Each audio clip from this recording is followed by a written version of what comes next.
ਵਾਹਿਗੁਰੂ जी का खालसा ਵਾਹਿਗੁਰੂ जी की फतेह। 20 फरवरी ਨੂੰ ਪੰਜਾਬ ਅੰਦਰ ਵਿਧਾਨ ਸਭਾ ਚੋਣਾਂ ਹੋਣ ਜਾ ਰਹੀਆਂ ਹਨ। ਇਹਨਾਂ ਚੋਣਾਂ ਪ੍ਰਤੀ ਦਲ ਖਾਲਸਾ ਦੀ ਨੀਤੀ ਮੈਂ ਆਪ ਜੀ ਨਾਲ ਸਾਂਝੀ ਕਰ ਰਿਹਾ ਹਾਂ। ਦਲ ਖਾਲਸਾ ਨੇ ਭਾਰਤੀ ਨਿਜ਼ਾਮ ਅਧੀਨ 20 ਫਰਵਰੀ 2022 ਨੂੰ ਹੋਣ ਜਾ ਰਹੀਆਂ ਪੰਜਾਬ ਵਿਧਾਨ ਸਭਾ ਚੋਣਾਂ ਤੋਂ ਦੂਰ ਰਹਿਣ ਦਾ ਫੈਸਲਾ ਕੀਤਾ ਹੈ। ਸੁਧਾਰ ਅਤੇ ਵਿਕਾਸ ਦਾ ਨਾਰਾ ਆਜ਼ਾਦੀ ਦਾ ਬਦਲ ਨਹੀਂ ਹੋ ਸਕਦਾ। ਸਿੱਖ ਕੌਮ ਲਈ ਇਕੱਲਾ ਪਦਾਰਥਵਾਦੀ ਵਿਕਾਸ ਮੁੱਦਾ ਨਹੀਂ ਹੈ, ਮੁੱਦਾ ਸਵੈ ਨਿਰਣੇ ਦਾ ਹੱਕ ਪ੍ਰਾਪਤ ਕਰਨਾ ਹੈ। ਸਾਡਾ ਸੁਪਨਾ ਪੰਜਾਬ ਨੂੰ ਪ੍ਰਭੂ ਸੱਤਾ ਸੰਪੰਨ ਸਟੇਟ ਬਣਾਉਣਾ ਹੈ ਅਤੇ ਇਸ ਕਾਰਜ ਲਈ ਸੰਘਰਸ਼ ਹੀ ਸਹੀ ਅਤੇ ਯੋਗ ਰਾਹ ਹੈ, ਨਾ ਕਿ ਭਾਰਤੀ ਨਿਜ਼ਾਮ ਅਧੀਨ ਚੋਣਾਂ। ਸਾਡਾ ਮੰਨਣਾ ਹੈ ਕਿ ਸਿੱਖ ਮਸਲਿਆਂ ਦਾ ਹੱਲ ਚੋਣਾਂ ਰਾਹੀਂ ਨਹੀਂ ਹੋਣ ਵਾਲਾ।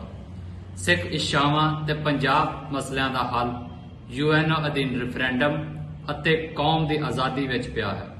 ਸਾਡੇ ਲਈ ਕੌਮੀ ਭਾਵਨਾਵਾਂ ਤੇ ਇੱਛਾਵਾਂ ਬਹੁਤ ਅਜ਼ੀਜ਼ ਅਤੇ ਪਿਆਰੀਆਂ ਹਨ, ਜਿਨ੍ਹਾਂ ਨੂੰ ਵੋਟਾਂ ਦੀ ਇਸ ਖੇਡ ਦੇ ਬਦਲੇ ਨਹੀਂ ਤਿਆਗਿਆ ਜਾ ਸਕਦਾ। ਜਿੱਥੇ ਪੈਸਾ, ਸ਼ਰਾਬ, ਨਸ਼ੇ ਤੇ ਹਕੂਮਤੀ ਪ੍ਰਣਾਲੀ ਦੇ ਸਾਰੇ ਹੱਥਕੰਡੇ ਵਰਤ ਕੇ ਵਿਅਕਤੀਗਤ ਤੌਰ ਉੱਤੇ ਲੋਕਾਂ ਨੂੰ ਸੱਤਾ ਤੋਂ ਲਾਇਆ ਅਤੇ ਬਿਠਾਇਆ ਜਾਂਦਾ ਹੈ। ਭਾਰਤੀ ਫੋਰਸਾਂ ਹੱਥੋਂ ਹੋਈਆਂ 25,000 ਤੋਂ ਵੱਧ ਸ਼ਹੀਦੀਆਂ ਨੂੰ ਚੰਗੀਆਂ ਸੁੱਖ ਸਹੂਲਤਾਂ, ਖੂਬਸੂਰਤ ਮਾਲ, ਚੌੜੀਆਂ ਸੜਕਾਂ ਅਤੇ ਮੁਫਤ ਬਿਜਲੀ ਪਾਣੀ ਦੇ ਵਾਅਦਿਆਂ ਉਤੋਂ ਨਹੀਂ ਵਾਰਿਆ ਜਾ ਸਕਦਾ। ਇਹ ਚੋਣਾਂ ਇੱਕ ਖੂਬਸੂਰਤ ਭੁਲੇਖੇ ਤੋਂ ਵੱਧ ਕੁਝ ਨਹੀਂ। ਇਸ ਸਿਸਟਮ ਸਿੱਖਾਂ ਨੂੰ ਆਪਣੇ ਅੰਦਰ ਖਿੱਚਦਾ ਤਾਂ ਹੈ, ਪਰ ਕੌਮ ਦੀ ਝੋਲੀ ਕੁਝ ਪਾਉਂਦਾ ਨਹੀਂ।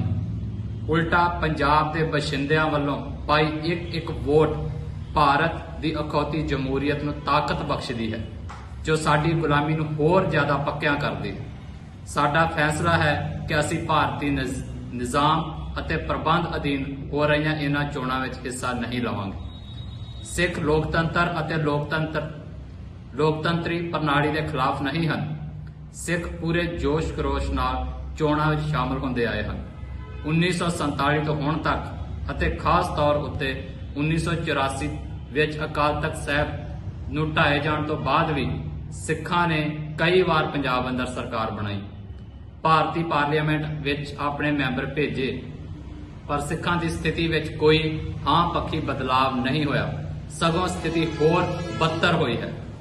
ਅਸੀਂ ਦੇਖਿਆ ਹੈ ਕਿ ਕਿਵੇਂ ਕੇਂਦਰ ਨੇ ਕਾਨੂੰਨ ਦੇ ਰਾਜ ਦੇ ਉਲਟ ਜਾ ਕੇ ਪੰਜਾਬ ਅੰਦਰ ਚੁਣੀਆਂ ਸਰਕਾਰਾਂ ਭੰਗ ਕੀਤੀਆਂ ਸਨ। ਪੰਜਾਬ ਸਮੱਸਿਆ 40 ਸਾਲ ਬਾਅਦ ਵੀ ਸਮੱਸਿਆ ਹੀ ਹੈ। ਸ਼੍ਰੋਮਣੀ ਅਕਾਲੀ ਦਲ ਦੇ ਵੱਖ-ਵੱਖ ਧੜਿਆਂ ਦੇ ਲੋਕ ਸਭਾ ਵਿੱਚ ਮੈਂਬਰ ਭੇਜਣ ਦੇ ਬਾਵਜੂਦ ਸਿੱਖਾਂ ਨੂੰ ਉਹਨਾਂ ਦੇ ਸੰਵਿਧਾਨਕ ਹੱਕ ਨਹੀਂ ਮਿਲੇ। ਧਰਮ ਯੁੱਧ ਮੋਰਚੇ ਦੀਆਂ ਮੰਗਾਂ ਨਹੀਂ ਮੰਨੀਆਂ ਗਈਆਂ। ਨਵੰਬਰ 1984 ਦੇ ਸਿੱਖ ਕਤਲੇਆਮ ਦਾ ਇਨਸਾਫ ਨਹੀਂ ਹੋਇਆ। ਭਾਰਤੀ ਸਟੇਟ ਨੇ ਦੇਹਧਾਰੀ ਡੰਮ ਨੂੰ ਸ਼ਹਿ ਅਤੇ ਪੁਸ਼ਤਪਨਾਹੀ ਦੇਣੀ ਬੰਦ ਨਹੀਂ ਕੀਤੀ। ਚੰਡੀਗੜ੍ਹ ਪੰਜਾਬ ਨੂੰ ਨਹੀਂ ਮਿਲਿਆ। ਪੰਜਾਬ ਦੇ ਦਰਿਆਈ ਪਾਣੀਆਂ ਦੀ ਲੁੱਟ ਬੰਦ ਨਹੀਂ ਹੋਈ। ਫਰਜ਼ੀ ਮੁਕਾਬਲਿਆਂ ਦੇ ਦੋਸ਼ੀਆਂ ਨੂੰ ਕਾਨੂੰਨ ਦੇ ਕਟਹਿਰੇ ਵਿੱਚ ਖੜਾ ਨਹੀਂ ਕੀਤਾ ਗਿਆ। 2 ਦਹਾਕਿਆਂ ਤੋਂ ਵੱਧ ਸਜ਼ਾ ਭੁਗਤਣ ਦੇ ਬਾਵਜੂਦ ਬੰਦੀ ਸਿੰਘ ਬੰਦੀ ਹੀ ਹਨ। ਸੰਵਿਧਾਨ ਵਿੱਚ ਤਰਮੀਮਾਂ ਕਰਕੇ ਕਾਲੇ ਕਾਨੂੰਨਾਂ ਨੂੰ ਹੋਰ ਵਧੇਰੇ ਖਤਰਨਾਕ ਬਣਾਇਆ ਗਿਆ ਹੈ, ਤਾਂ ਜੋ ਭਾਰਤੀ ਮੁੱਖ ਧਾਰਾ ਤੋਂ ਵੱਖਰੀ ਸੁਰ ਰੱਖਣ ਵਾਲੀਆਂ ਸੰਘਰਸ਼ੀਲ ਕੌਮਾਂ ਦੇ ਬਸ਼ਿੰਦਿਆਂ ਨੂੰ ਮਨਘੜਤ ਕੇਸਾਂ ਵਿੱਚ ਫਸਾ ਕੇ ਲੰਬਾ ਸਮਾਂ ਜੇਲ੍ਹਾਂ ਵਿੱਚ ਰੱਖਿਆ ਜਾ ਸਕੇ। ਹਿੰਦ ਦੇ ਹੁਕਮਰਾਨਾਂ ਵੱਲੋਂ ਕਿਸਾਨ ਅੰਦੋਲਨ ਦੌਰਾਨ ਕਿਸਾਨਾਂ ਨਾਲ ਕੀਤੇ ਦੁਰਵਿਹਾਰ ਅਤੇ ਖੱਜਲ ਖੁਆਰੀ ਸਾਡੇ ਸਾਹਮਣੇ ਹੈ। ਭਾਰਤੀ ਮੁੱਖ ਧਾਰਾ ਦੀਆਂ ਪਾਰਟੀਆਂ ਕਾਂਗਰਸ, ਭਾਜਪਾ, ਆਪ ਸਭ ਇੱਕੋ ਮੌਸਮ ਅਤੇ ਇੱਕੋ ਡਾਲ ਦੇ ਪੰਛੀ ਹਨ। ਹਿੰਦ ਨਿਵਾਸ ਤਿੰਨੇ ਪਾਰਟੀਆਂ ਹਿੰਦੂਤਵ ਦੀ ਹੀ ਸ਼ਾਖ ਹਨ। ਜਦੋਂ ਸਿੱਖ ਹੱਕਾਂ ਅਤੇ ਇੱਛਾਵਾਂ ਦੀ ਗੱਲ ਆਉਂਦੀ ਹੈ ਤਾਂ ਸਾਰੀਆਂ ਪਾਰਟੀਆਂ ਦਾ ਇੱਕੋ ਏਜੰਡਾ ਹੈ ਅਤੇ ਕੋਈ ਵੀ ਪੰਜਾਬ ਮਸਲਾ ਹੱਲ ਨਹੀਂ ਕਰਨਾ ਚਾਹੁੰਦਾ, ਸਗੋਂ ਸਾਰੇ ਹੀ ਪੰਜਾਬ ਦੀ ਪ੍ਰਭੂ ਸੱਤਾ ਲਈ ਉੱਠੀ ਆਵਾਜ਼ ਨੂੰ ਦਬਾਉਣ ਲਈ ਭਾਰਤੀ ਹਕੂਮਤੀ ਤਾਕਤ ਵਰਤ ਦੇ ਹੱਕ ਵਿੱਚ ਹਨ। ਚੋਣਾਂ ਦੇ ਇਸ ਦੰਗਲ ਵਿੱਚ ਸਾਡੀ ਹਮਖਿਆਲ ਅਤੇ ਪੰਥ ਪ੍ਰਸਤਾਂ ਦੀ ਪਾਰਟੀ ਸ਼੍ਰੋਮਣੀ ਅਕਾਲੀ ਦਲ ਅੰਮ੍ਰਿਤਸਰ ਵੀ ਮੈਦਾਨ ਵਿੱਚ ਹੈ।